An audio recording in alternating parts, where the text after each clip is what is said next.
At offer we can give ₹199 up to 31st January on the eve of Republic Day. Sri Pavitra Avenue, Kakinada. నమస్తే, నేను Vijay.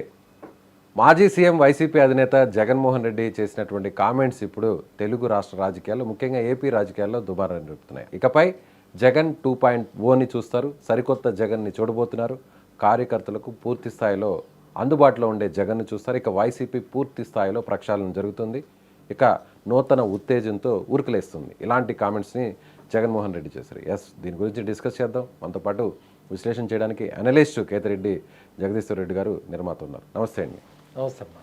So మీ జిల్లాకు సంబంధించిన, నెల్లూరు జిల్లాకు సంబంధించిన ఎంపీగా పోటీ చేసిన రాజ్యసభ సభ్యుడైన విజయసాయి రెడ్డి పార్టీకి గుడ్ బై చెప్పేసి రాజ్యసభ సభ్యత్వానికి రాజీనామా చేసి బయటకు వచ్చేసారు. అప్పటి నుంచి పార్టీలో ఒకటే చర్చ.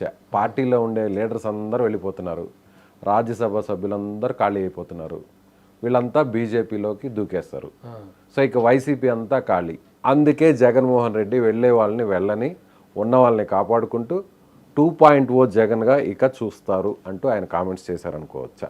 యాక్చువల్గా జగన్ నెల్లూరు వాళ్ళు అంటే భయపడతాను.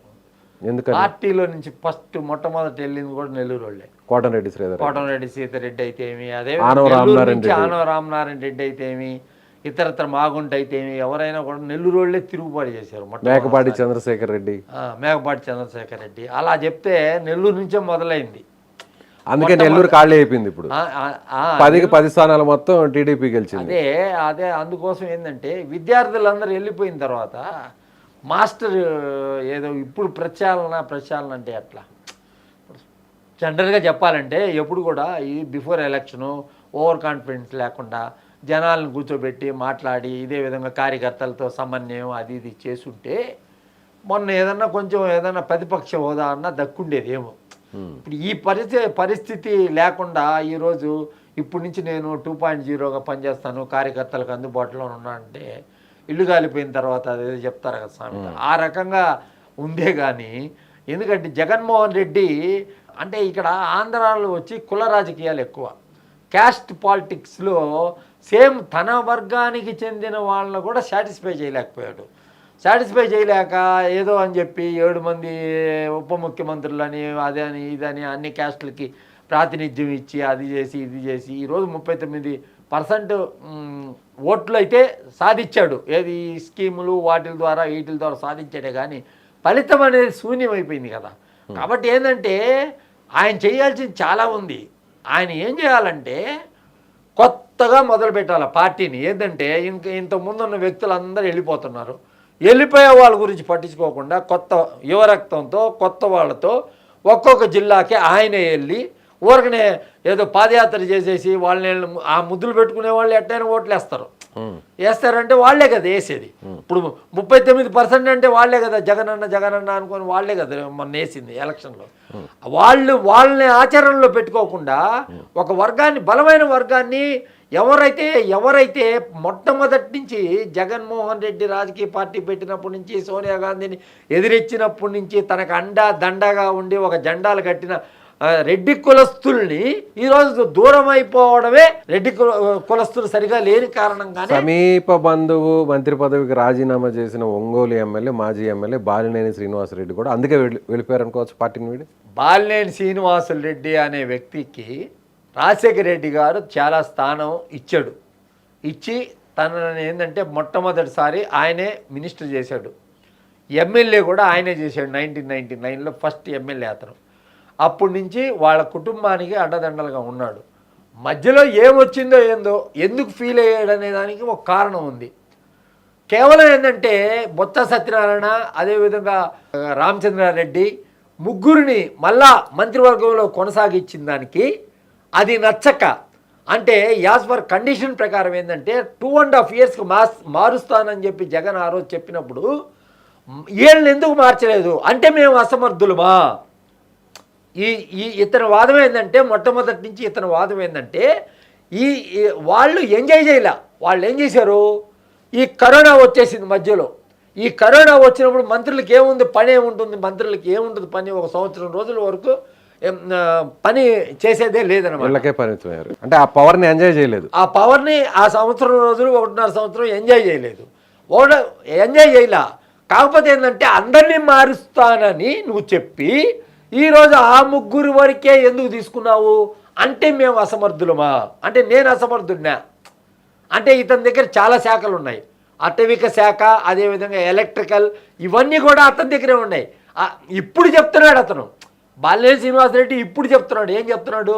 తనకు తెలియకుండానే తన శాఖకు సంబంధించిన ఫైళ్ళన్నీ కూడా జగన్ ఆఫీస్ నుంచి పోయినాయి అని చెప్తున్నాడు.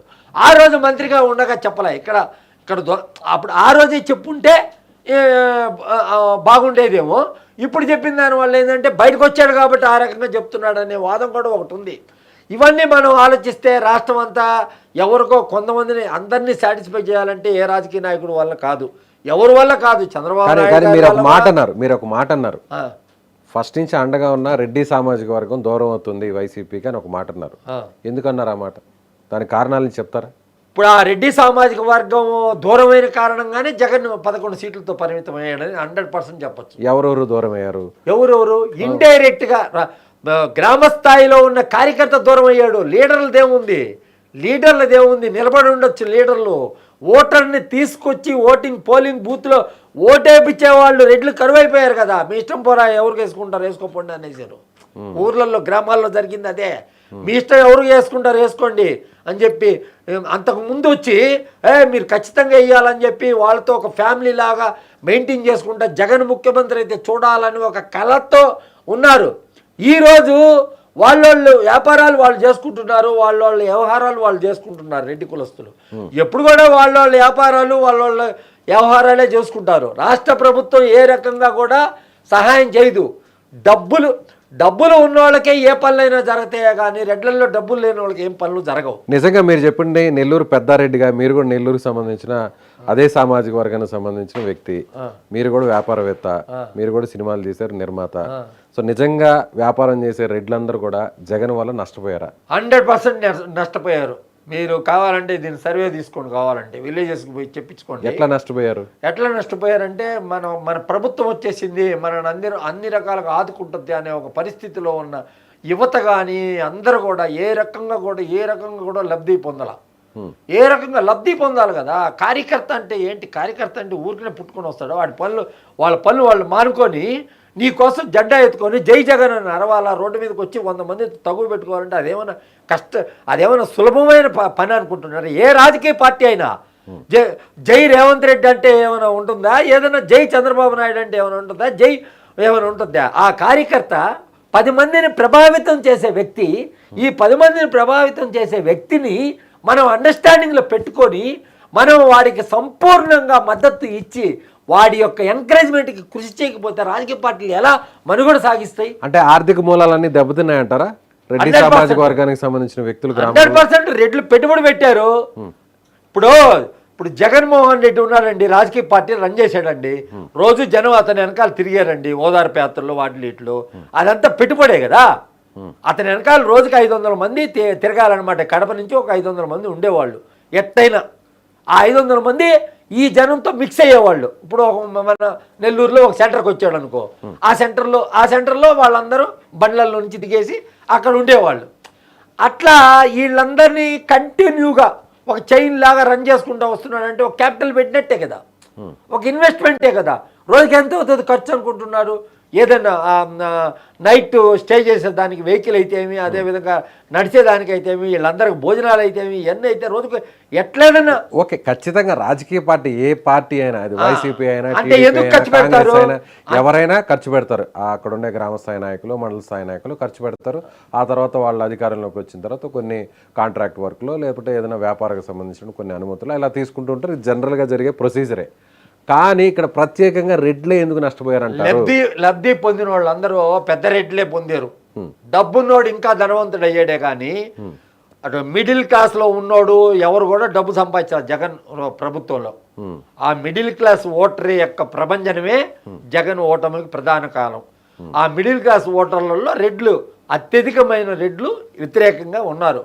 పని చేయకపోయినా ముందుకొచ్చి జగన్ ఓటేయిద్దని చెప్పకపోయినా ఇండైరెక్ట్గా ఓట్లు అనేవి వాళ్ళు వేస్తున్న దానికి ప్రధానమైన కారణం రెడ్లు ఎక్కువగా ఉన్న జిల్లాల్లో రాయలసీమ జిల్లాల్లోనే రాలేదంటే దాన్ని బట్టి అర్థం చేసుకోండి. కడపలో, నెల్లూరులో, కడప, నెల్లూరు అయితే ఇతరత్ర అన్ని ఓన్లీ రెడ్లు ఎక్కువ ఉన్న ఎర్రగొండపాలెంలో వచ్చింది. అది ఎవరు నిలబడినా వస్తుంది. ఏది ఎర్రగొండపాలెము, అదేవిధంగా దర్శిలో శివ అనే అతను శివప్రసాద్ రెడ్డి అని అతను శాసనసభ్యుడిగా గెలిచాడంటే అక్కడ రెడ్లు లేకపోయినా అతను కూడా మంచితనం వాళ్ళు గెలిచారు. పొంగనూరులో ఆల్రెడీ పెద్దిరెడ్డి రామచంద్రారెడ్డి గెలిచాడు కదా, మరి అక్కడ తమ్మలపల్లిలో వాళ్ళ సోదరుడు గెలిచాడు. పెద్దిరెడ్డి రామచంద్రారెడ్డి వాళ్ళు ఒక వర్గాన్ని మెయింటైన్ చేస్తారు. వాళ్ళు ఎట్లా అంటే వాళ్ళ దగ్గర వచ్చి కాంట్రాక్టులు కాబట్టి వాళ్ళు సబ్ కాంట్రాక్టులు అవి ఇచ్చి అట్లా ఒక గ్రూప్ని మెయింటైన్ చేస్తారు. అలాగా ప్రతి జిల్లాలో ఉన్న స్థానికంగా బిర్రు బలం ఉన్న వాళ్ళు మాత్రమే గెలిచారంటారు. పార్టీ గాలి మీద, పార్టీ జెండా మీద ఆ ప్రభావంతో గెలిచిన సంఖ్య చాలా తక్కువ అంటారు 11 మందిలో. పార్టీ ఇప్పుడు 11 సీట్లలో వాళ్ళు కూడా గెలిచింది పెద్ద మెజార్టీలు కూడా లేవు. మెజార్టీలు కూడా చాలా తక్కువ ఉన్నాయి. కాబట్టి ఏంటంటే జగన్మోహన్ రెడ్డి ప్రభావితం ఎంత చేశాడు, ఈ జనాల మీద ఎంత చేశాడు అనే దానికంటే కూడా మనం చేయాల్సింది ఏంటంటే జగన్ తెలుసుకోవాల్సింది చాలా ఉంది. గ్రామస్థాయి నుంచి పార్టీని విలేజ్ సచివాలయాలను పెట్టేసావు నువ్వు. పెట్టేసి కార్యకర్త పని చేయకుండా చేసేస్తే కార్యకర్త ఏంది, కార్యకర్తకు పని లేదు, నేరుగా వెళ్తున్నారు అనమాట. వాలంటీర్లు చేసేసుకుంటున్నారు. ఇప్పుడు వాలంటీర్ ఓటేపిచ్చాడా? ఓటేపీయలేదు కదా. ఓటేపిచ్చేవాడిని నువ్వు తొక్కేసావు కదా. ఓటేపిచ్చి మా జగన్ అనేవాడిని నువ్వు తొక్కేసావు. డైరెక్ట్గా వాలంటీర్ వ్యవస్థ వల్ల సగం ఫెయిల్ అయిపోయింది. మన విలేజెస్లో జరిగే ప్రతి సంఘటన, ఎవరికైనా ఆరోగ్యం బాగాలేకపోయినా ఏం బాగాలేకపోయినా జరిగే ప్రతి సంఘటనని మనం తీసుకోవాల్సిన వ్యవస్థ ఉంటే ఆ వ్యవస్థకి వ్యతిరేకంగా జరిగిందనమాట. మొన్న జరిగిన ఎలక్షను అతనికి ఒక గుణపాఠం అని చెప్పవచ్చు. ప్రజాస్వామ్య వ్యవస్థలో ఊరికినే మనం ఏదో తిరిగి వీళ్ళకి తాయిలాలు ఇచ్చినంత మాత్రాన జరగదు.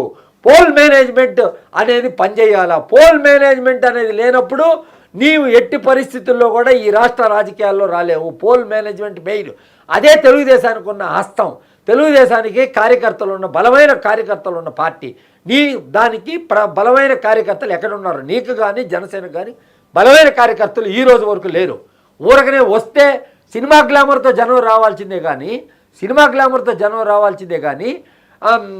జనసేనకైనా అదేవిధంగా జనసేనకు కూడా నేను చెప్పేది అదే, కార్యకర్తలను ఎస్టాబ్లిష్ చేయాలి.